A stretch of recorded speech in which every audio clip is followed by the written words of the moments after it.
लोग कम से कम लोगों के दिल में आप कुछ जगह या कनेक्ट या अगर आप उसको उनको एंटरटेन कर पाए तो वो सबसे ज़्यादा ज़रूरी होता है वहाँ पे। Kind of respect which I was getting from everybody in terms of they calling me भैया, वहाँ पे जैसा लगा वो किया, तो वो अलाउंस भी एक बहुत स्ट्रॉन्ग रिश्ते की निशानी होती है। I just try to entertain the audience.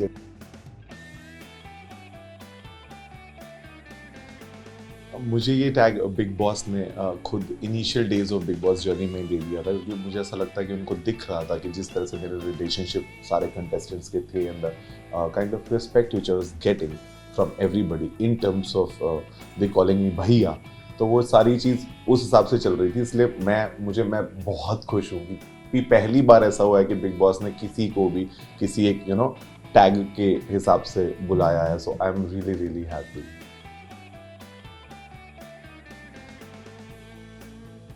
मैं इस चीज़ से सेटिस्फाइड हूँ कि जिस तरह का रिस्पांस मुझे बाद में बाहर आने के बाद देख, मैंने पूरे शो में हमेशा एक ही बात बोली कि आपको यहाँ आने के बाद इतना समय, इतनी एनर्जी, इतने एफर्ट्स देने के बाद आप अननोटिस नहीं जाने चाहिए। लोग कम से कम लोगों के दिल में आप कुछ जगह या कनेक्ट या अगर आप उसको उनको एंटरटेन कर पाए तो वो सबसे ज़्यादा ज़रूरी होता है वहाँ पे। एंड मैं बहुत ज़्यादा खुश हूँ कि उस तरह का रिस्पांस मुझे डेफिनेटली बाहर आने के बाद मिला। जो मेरे अपने लोग हैं जिन तक मैं रीच आउट कर पाया या जो सोशल मीडिया के माध्यम से मुझसे जुड़े हुए थे, उन सब ने मुझे कुछ चंद बातें बोली which was very very heart touching, like कि ये सीज़न आपके नाम से जाना जाएगा, या आपने बहुत एफर्ट्स लगाए, या आप बहुत ज़्यादा रियल थे शो पे, और मैं शायद से कुछ रिश्ते बनाने में सक्सेसफुल हुआ।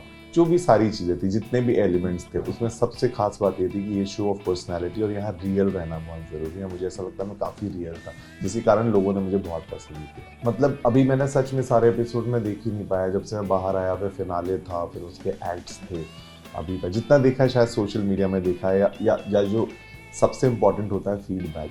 मैं क्या देखूं या मैं अपने आप को कैसे देखूं से ज़्यादा ज़रूरी है लोगों ने मुझे कैसे देखा।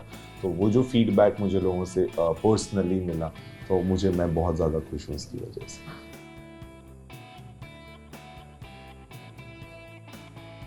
मुझे ऐसा लगता है शायद कुछ ऐसी चीज़ डेफिनेटली वहाँ हुई होंगी जो शायद किसी दूसरे तरीके से हैंडल की जा सकती थी, जो भी एक नैरेटिव बना या जो भी लोगों ने देखा और जो उनको एहसास हुआ हमारे बारे में स्पेशली, तो उन चीज़ों में डेफिनेटली कुछ चीज़ें सुधार करने लायक थी। लोगों को जैसा जो दिखाई दिया, लोगों ने उस तरह से अपना रिस्पांस दिया। बट मुझे ऐसा लगता है कि एक रिश्ते में जब दो लोग साथ में होते हैं, अगर वो खुश होते हैं या वो खुश रहते हैं एक दूसरे के साथ, जो दिखाई दे जाता है, तो वो अगर चीज़ होती है तो लोग सब ठीक हो जाते हैं, और जब वो चीज़ें नहीं होती हैं तो लोग क्वेश्चन करते हैं। डेफिनेटली उस बिग बॉस की जर्नी में ऐसे कुछ सवाल उठे हैं जो अब आगे चल के हम लोग जितने अच्छे से उनमें सुधार लेके आएंगे और जिस तरह से हम रहेंगे एक दूसरे के साथ, तो उसके बाद सबके ओपिनियंस चेंज हो जाती है। उसमें इतना कहना चाहता हूँ। मतलब मैं जजमेंट्स को रोक नहीं सकता, बिकॉज हम अपने घर की दहलीज से बाहर एक शो पे गए हुए हैं, वहाँ पे यही हो रहा है। वहाँ पे आप जो भी एक दूसरे से बात करते हो उस पे ही जजमेंट्स आएंगे। तो जजमेंट्स जितने भी आए उसमें मैं कुछ भी कहना नहीं चाहूँगा, लेकिन उसके अलावा आई एम श्योर कि जो भी ऐसी चीज़ें हैं जो हम दोनों को पर्सनली हर्ट की हैं उस जर्नी में, मैं उनको सुधारने में ही फोकस्ड हूँ अभी। किसी भी तरह के कोई जजमेंट्स पे मेरा ओपिनियन इसीलिए नहीं होना चाहिए बिकॉज फिजिकली हम वहाँ पे थे, हमसे जो चीज़ हुई है उस वजह से लोगों की ओपिनियन बनी है, तो उसको कैसे करेक्ट करना है, I am just more focused on that.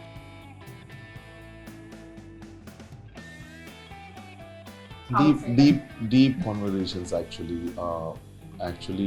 it was more of realizations on each other's part की क्या गलत हुआ या क्या सही हुआ। कुछ सेलिब्रेशंस थे, कुछ अच्छी बातें थी, कुछ बुरी बातें हैं, और डोंट यू थिंक सो ज़िंदगी की जर्नी यही है, उनमें कुछ अच्छी बातें होती हैं, उनमें कुछ बुरी बातें होती हैं। Absolute is nothing, 100% is nothing, but I am very happy कि हमारे रिलेशनशिप में एक उस हिसाब से आप देखोगे तो शायद 80% चीज़ें सब बहुत फैंटास्टिक है। 10-20% चीज़ें जो इधर उधर हैं वो वर्क ऑन की जा सकती हैं। It's not a major thing. We are more happy that we are back in our home we are back in our space, we are back with our families and close ones. So शायद an overwhelming response from the audience. तो जब ये सारे इतना प्यार मिलता है ना, तो कहीं ना कहीं आप खुद मोटिवेटेड होते हो उस चीज़ के लिए, उस रिश्ते के लिए.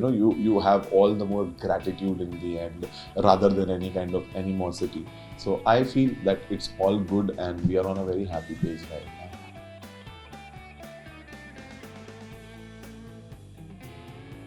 एक रिश्ते में जो कंफर्ट होना चाहिए ना, वो बहुत इंपॉर्टेंट होता है. वो कंफर्ट क्या होता है? कंफर्ट बस यही होता है कि आप अपने पार्टनर के साथ जब जिस मोमेंट में जो फील हो रहा है आप उसे कह सको. इतना अलाउंस होना चाहिए एक दूसरे को. शायद हम उस जनरेशन की आज बात करते हैं. We talk about women equality, men and women are equal. मुझे ऐसा लगता है कि उस स्टोरी का वो अदर साइड यही था, क्योंकि हम दोनों जो एक्चुअली थे, हम दोनों ये थे कि सी देयर इज नथिंग, जो जब जैसा अगर हमको फील हो सकता है वो हम कह रहे थे. मैं अपने पॉइंट ऑफ व्यूज दे रहा था, वो अपने पॉइंट ऑफ व्यूज दे रही थी. वो एक कॉन्वर्जेशन था, एक डिबेट था, एक आर्ग्यूमेंट था. हमने बस वही किया क्योंकि उस शो में वही था. आपके पास कोई डिस्ट्रैक्शन नहीं है, आपके पास मोबाइल नहीं है, टीवी नहीं है, फैमिली कंसर्न्स नहीं है, आप डिजिटल डिटॉक्स पे हो. तो आप एक दूसरे के साथ इवेंचुअली क्या करोगे? हर मुद्दे में एक चर्चा करोगे जिसमें कुछ ना कुछ कभी फाइट्स पे टर्न होगा, कभी साथ पे टर्न होगा. फाइट्स ज़्यादा अटेंशन कैच करती है.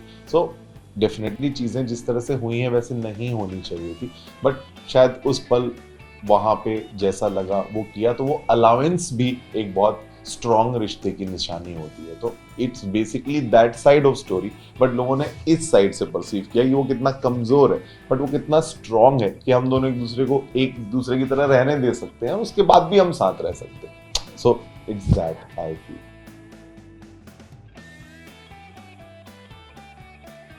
हाँ, मतलब सी सर्कमस्टेंशियल रिएक्शन एंड रिस्पॉन्सेज आपके साथ जुड़ जाते हैं, लेकिन वो हमेशा उस मूड या उस तरह से नहीं होते हैं. मतलब आज घर वालों ने हमें इतने दिनों से देखा नहीं था, वो हम जानते हैं हम कैसी लाइफ जीते हैं. बहुत डिफिकल्ट होता है शायद एक परिवार को अपने किसी इंसान को अंदर रोता देख के, या तो शायद उस सर्कमस्टेंस में आपके एक इमोशन बाहर आ जाते हैं जिसमें जो शायद जज किए जाते हैं लोगों के द्वारा. बट उनकी लॉन्गेटिविटी क्या है, क्या वो अब एक ओपिनियन बन चुकी है, क्या वो रहेगा? ऐसा नहीं है. वो हीट ऑफ द मोमेंट जो हम कहते हैं वो होता है उस समय पे. मैं बिल्कुल भी ये नहीं कहता कि ऐसे कोई भी शब्द जो कहे गए वो कहे जाने चाहिए. I am not justifying that, वो तो नहीं कहे जाने चाहिए, बट उसका रियलाइजेशन सबको इसलिए ज़्यादा है बिकॉज वो सर्कमस्टेंशियल थे. वो समय बस थे, और जब हम आ गए हमने वापस बात कर दी, now they know that everything is fine, तो फिर सारी चीज़ें वॉश आउट हो जाती हैं. सब लोग एक अच्छी शुरुआत और अच्छी चीज़ की तरफ फोकस करके आगे बढ़ते हैं. I feel that's what life is. It gives you chances. कोई भी चीज़ एब्सोल्यूट नहीं है कि अब कोई चांस ही नहीं है. Nothing is final. So you can keep improving and keep going ahead and ahead. Mom is more popular than anybody in the Big Boss show. You can say that after Salman Bhai, Mom is the most popular.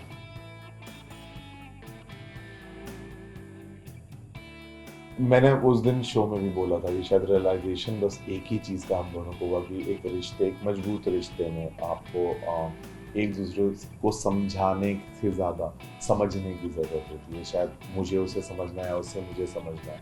हम एक दूसरे को समझाने की वजह अगर हम समझने की कोशिश करते हैं तो शायद घर के अंदर या घर के बाहर चीज़ें हमेशा डिफरेंट होती हैं. शायद वो रियलाइजेशन हम दोनों को आया, एंड उसके बाद से चीज़ें मच बेटर है, बिकॉज सिर्फ समझना ही तो है, क्या यही तो कमिटमेंट है.